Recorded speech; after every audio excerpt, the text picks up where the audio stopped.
সবচেয়ে কষ্টটা কি জানেন? ফুটবলটাকে কেউ ইমোশন বলে মনেই করে না। মানে যখন মনে করার দরকার, তো মানে এটা কি রোবট এআই ফুটবল খেলতেছে? ফুটবল তো ইমোশনই। মানে জন্মের পর থেকে দেখতেছে ফুটবল ইমোশন, ফুটবলের জন্য কাইন্দা দিতেছে, মইরা যাইতেছে হাসতে হাসতে। মানে ফুটবলই তো ইমোশন। ফুটবল কি ইমোশন না? এখন আপনি যদি বলেন যে ভাই নেইমার স্কোয়াডে নাই দেখে আপনি ইমোশন এমন করতেছেন, বাস্তবতায় আসেন। বাস্তবতা কি? স্কোয়াড কেমন হয়েছে এটা আপনারাই বলবেন, আমি কিছু বলবো না। আমি কিচ্ছু বলবো না স্কোয়াড কেমন হয়েছে, এটা আপনারাই বলবেন। একটা পজিটিভ যেটা আমার লাগছে সেটা হচ্ছে স্ট্রাইকার যারা নিছে, এই ছেলেটা ভালো। আমি লাইভ রিয়াকশনেই বলতেছিলাম যে স্ট্রাইকারটা ভালো হয়েছে।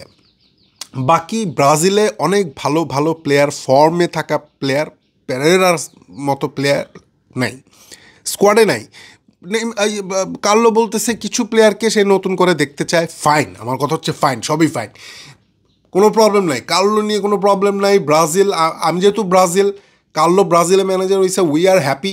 কিন্তু কথা হচ্ছে সান্তোস, নেইমার এবং ব্রাজিল সিবিএফ, এই তিনটা সংস্থায়, মানে আপনি নেইমাররাও যদি সংস্থা হিসেবে ধরেন, যাই হোক, ওই দুইটা সংস্থার মাঝখানে নেইমার কি বলি হয়ে গেল কিনা, নেইমার কি ওয়ার্ল্ড কাপ পরিকল্পনায় আসে কিনা, আদৌ কি আসে কিনা, এইটা ভাই জানায় দেন। এটা যদি জানানো প্রেশার মনে করেন এবং আমাদেরকে আশা দিয়ে যান, মিথ্যে কথা বলে যান, তাহলে তো হবে না। আপনার আমাদের সাথে সরাসরি ধোক।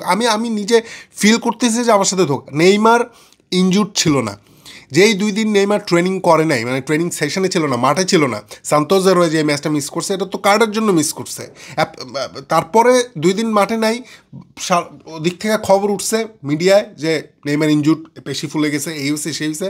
বাংলাদেশ থেকেও খবর উঠাই দিচ্ছে নেইমার ইনজুর্ড। আমি আপনাদের বলছি এই খবর কেউ জানে না, এই খবর ধামাচাপা দেওয়া হয়েছে। সান্তোস সিবিএফকে জানিয়েছে যে ইন্টারনাল অ্যাক্টিভিটিতে নেইমার ব্যস্ত থাকবে। তো 31 তারিখের ম্যাচে ফ্লুমিনেন্সের সাথে নেইমার খেলবে। তাকে কি করা হয়েছিল ওই 2 দিন জানেন?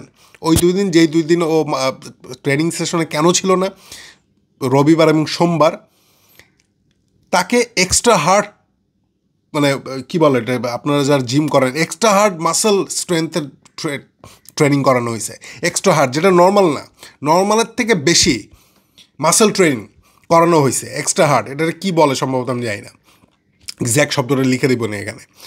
এটা করানো হয়েছে এবং বলছে যে ইন্টারনাল কাজে নেইমার ব্যস্ত। সিবিএফকে এটা জানানো হয়েছে। নেইমার স্কোয়াডে নাই, 31 তারিখ ফ্লুমিনেন্সির হয়ে খেলবে। তো নেইমার এখন যদি স্কোয়াডে না থাকে, তাহলে নেইমার স্কোয়াডে কখন? টানা 7 ম্যাচ খেলে ফেললো না, 90 মিনিট, আমি যদি ভুল না করে থাকি। তার পারফরমেন্স খারাপ ছিল, এমন ফিজিক্যাল লিগে থেকেও। আমি কি কোথাও কোনো ভুল করতেছি? আমি কি কোনো ভুল কথা বলতেছি? নেইমারের তো এখনই স্কোয়াডে থাকার কথা ছিল। আমার প্রথম এটা হচ্ছে যে এই কল আপটা ব্রাজিল যেহেতু ঢুকেই গেছে, এই কল আপটা কেন এত শক্তিশালী করতে হইলো কার্লো আনচেলত্তিরে? কেন ব্রাজিলিয়ান প্লেয়াররা এখানে বেশি সুযোগ পাইল না? 4 জন মাত্র ব্রাজিলিয়ান প্লেয়ার, এটা প্রিমিয়ার লিগ এফসি হয়ে গেছে। আমরা বিভিন্ন রিপোর্ট অনুযায়ী যেটা ভাবতেছিলাম, যেটা শঙ্কা করতেছিলাম, যে ইয়াং ছেলেপেলেদের আনবে, চিলির সাথে খেলবে হিসেবে, আমরা বেঞ্চ ঠিক করবো, কারা কারা বেঞ্চে। কী হইলো এটা? কোনো বোল্ডনেস নাই, একটা বোল্ডনেস নাই। রদ্রিগো কেন নাই টিমে, সেইটাই কেউই বলতে পারতেছে না। মাদ্রিদের রয়ে নাকি, দিস ইজ ভেরি ডিসঅ্যাপয়েন্টিং। একটা স্কোয়াড হয়েছে, আপনি স্কোয়াডের মধ্যে আপনি স্ট্রাইকার দেখেন, স্ট্রাইকারের সংখ্যা দেখেন, লেফট ব্যাকের সংখ্যা দেখেন, আপনার বেস্ট মিডফিল্ডার যেটা খেলতেছে ব্রাজিলে এখন সবচেয়ে ভালো, এগুলার দিয়ে আপনি এইবারের এই টার্মটা চালাইতে পারতেন। ওয়াটার টেস্ট যেটা আমরা বলতেছিলাম সেটা করতে পারতেন। নেইমারকে নিয়ে মিথ্যাচারিতা করাটা আপনাদের ঠিক হয় নাই। নেইমারকে নিয়ে মিথ্যা কথা বলা হয়েছে। নেইমার ইনজুর্ড না।